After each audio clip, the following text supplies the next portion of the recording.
السلام علیکم دوستو، آج بہت زبردست ٹاپک ہے۔ میں نے گولیاں کیسی چوڑی۔ میں وینالکس 75 mg، ریکسیل 37.5، اینڈرال 10 mg 2 گولیاں، پروتائیڈین 75 mg 1 گولیاں کھا رہا تھا۔ میں نے انزائٹی میں 3 سال اور ڈپریشن میں 8 سال زندگی گزاری ہے۔ مجھے پتہ نہیں تھا کہ میں ڈپریشن میں ہوں۔ 3 سال بعد پتہ چلا کہ ڈپریشن بھی ایک بیماری ہوتی ہے۔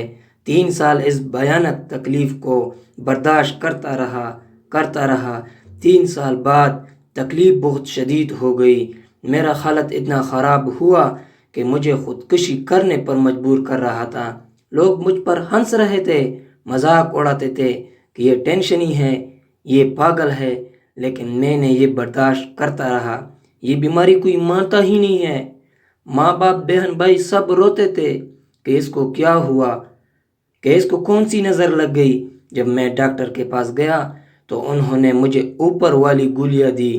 میرا طبیعت اس سے کافی ٹھیک ہو گئی۔ اب اصل بات یہاں پر ہے، جب میں اس دوائی کو چھوڑ رہا تھا تو دوائی مجھے نہیں چھوڑ دیتا۔ دوائی ایک دم سے نہیں چھوڑنی ہے۔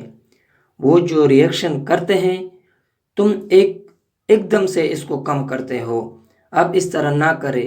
اچھا، تو میں نے سوچا کہ اس دوائی کو کس طرح چھوڑ دوں۔ پھر 75 mg کی جگہ میں نے خود 37.5 mg کر لی۔ جب میں ڈائریکٹ اس کو کم کرتا تو میرا حالت مزید خراب ہوتا جا رہا۔ اب میں نے اس گولی کو مزید mg کی تعداد کم کر دی۔ 37 کی جگہ 25 mg کھا رہا تھا۔ 1-2 مہینے تک 37 mg کھانا پڑا، پھر 25 mg، پھر 12.5 mg کھانا پڑا۔ آخر ایک دن گولیاں کھاتا رہا اور ایک دن نہیں، پھر 2 دن نہیں کھا رہا تھا، 1 دن کھا رہا تھا۔ تو آخر کار میں نے دوائیوں پر عبور حاصل کیا اور انشاءاللہ ہمیشہ کے لیے بائے بائے، ٹاٹا۔ اگلی ویڈیو میں ایچ پائلوری یعنی معدے پر بناؤں گا۔